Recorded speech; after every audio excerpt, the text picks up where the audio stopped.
Oh shit, man. This chapter kind of it slowed down a little bit. It's not bad, but I think it could have been better. Anyway, you already know the dwarves are trying to get that spice ball into what you call them food. Into what's her name? Baby Mary or whatever her name's food, right? Now the dude's ready to take off. But a little while before that, now we already know what this is. This is a plot device. That dude Treble, he shoots something off. I don't know. I think he's probably a Logia.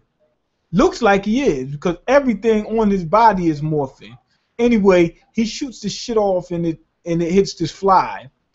And it's like, why you do that? Oh, it's just a fly.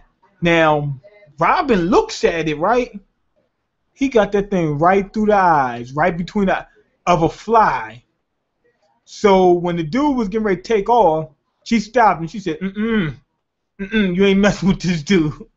Like, that saved them. She said, y'all can't mess with this guy. He's too strong. She said, we got to lure him out first. Now, then we go into a flashback. I think this is a flashback. And the reason why I think it's a flashback is because the dude in it that they show with the stripes on the shirt, I think that's him right there. You know, the one that we see now, I think that's him. So that's why I believe this is a flashback. They're showing the Smile Factory. Smile Factory.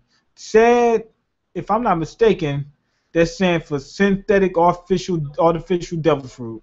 I just made that up, but it sounds right. But anyway, it's like a garden.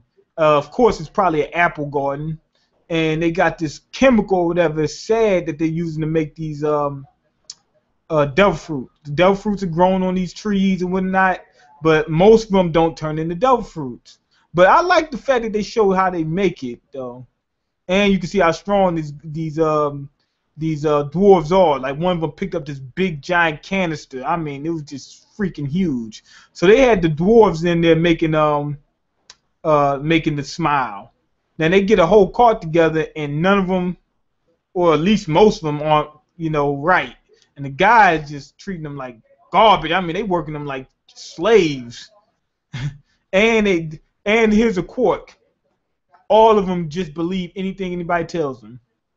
Like, they really enforcing that. And the guy says, we have your queen. She has some kind of disease. We don't want you to get it. And then he said, man, these guys just don't give up. They believe everything I say. So anyway, that was pretty much it with that. And flashback to, how the devil fruits work. I mean, how the smile thing work and where the factory is. The smile factory or smile garden is right next to this little port they have. Anyway, Robin sets up a trap. They had some of the flies go out there and they go in there and mess with some of these pirates and get them moving around. And then Robin goes to the guy and says, yo, we having trouble down at port 4. She tells Treble, she said, yo, we got to go. So anyway, she's dressed up in the uniform they give some of the workers, and she leads them down to Ward 4. Anyway, after that, this is the crazy thing. I thought the dude was going to continue with his plan, right? But instead of continuing with their plan, they just charged in there and said, yo, we going full beast mode on this girl. And then she says, oh, you think I can't fight? She said, these motherfuckers think I can't fight. And then they get ready to charge at her. A few of them come at her. She said, take this. Hits all of them, turns them all into little black bears. It was like this little attack that she just turned all of them into little toys. Just in a split second, just like that. Didn't take nothing. So she can fight. They thought that she was going to be weak. I'm thinking that she probably is in terms of just raw strength. But she can hold her own in a battle. That's what they're trying to say. And that's all they need. That's all she needs to do in order to win a fight. Now they under her control. They can't remember and on top of that, the dwarves can't remember who these other dwarves are either. So now they're going to fight them full strength and just kill them. So anyway, they're going at them. And now, oh yeah, I forgot, my bad. I'm skipping out on this part. They were saying that, well, what if we can't face it, whatever? Usopp, he sat there and pumped him up and said, yo, she said, if I fight, it's going to be one-sided. I'm going to let you go ahead and fight. If y'all get into some trouble, I'll jump in. And they really think that he can fight. So, and which he can, but he ain't not nowhere near the level he's talking about. Anyway, my boy Treble gets down to the ship, find out that it was no trouble. They said just some hornets jumped out these crates or whatever, and that's what happened, you know. That's why they riled up or whatever. So then he found out that the girl tricked him. And when he comes at her and he hits her with this sticky stuff, he finds out it's Robin. He says, oh, damn, Straw Hats is in the house. And throws a shit at the building that he just came out of. Now, he just realized that it's a trap. He realizes it's a trap, so he throws a ship at the building, which is kind of crazy. I would think that he wouldn't throw the ship at the building, knowing that the girl is inside. Now, in terms of this chapter, it wasn't a bad chapter. It was actually a good chapter, you know, in terms of, you know, in terms of just, you know, it's damn. I'm up here messing up. You know, all in all, it's a good chapter in its own right. But here's a big thing about this. They revealed CP0 a while back. We still haven't gotten to them. So now I'm thinking at this point in time, CP0, they just revealed them to say, hey, we'll deal with them later on throughout the series. So that's out. What you call them? Doflamingo had teamed up with what's my man name? Damn, I forgot his name. The blind swordsman. How I forget his name? The Admiral Wilson. I don't know what his name is. I forgot his name. What's his name? I don't know how I forgot his name, but y'all know who I'm talking about. The blind swordsman dude. He hooked up with him.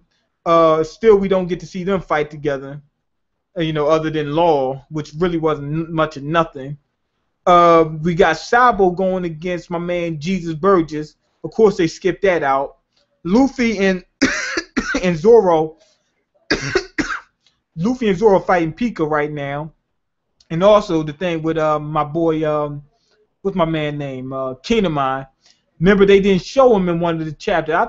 I think he's still probably there, but they didn't show him. Now, if he isn't there, we still didn't see what happened with him. So they're skipping out on a lot of good stuff to go to smaller stuff. Now, Usopp is my favorite character in One Piece. I'm not going to front, but I don't think he can hold this chapter, especially not going against somebody strong. I mean, he's going against Trouble, but they're not really fighting them. They're just trying to lead them off until they can handle what they got to handle. So, all in all, it seems like this is a good chapter, you know, in its own right. But they're skipping out a lot of good stuff. I'm just gonna give this chapter 3. It's not bad in terms of, you know, in its own right. But they skip out on a lot of good stuff. You know, we had just got into Fujitora, that's his name. We had just got into the Sabo thing. After we thought that the tournament was gonna get bad, it actually got better. We skipping out on that. We skipping out on a lot of good stuff.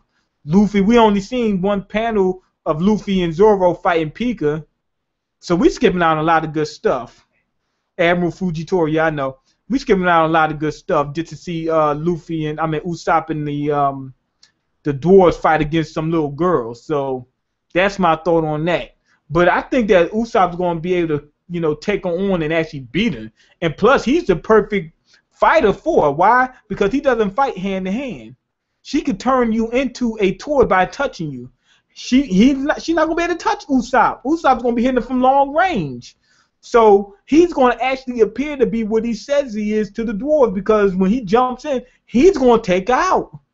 So I like that part. But other than that, this chapter really doesn't have a lot going for it, because we got a lot more going elsewhere. Anyway, go ahead and leave your comments. Like the video and subscribe. Anime and manga means more girls playing with little toys. Cut this off.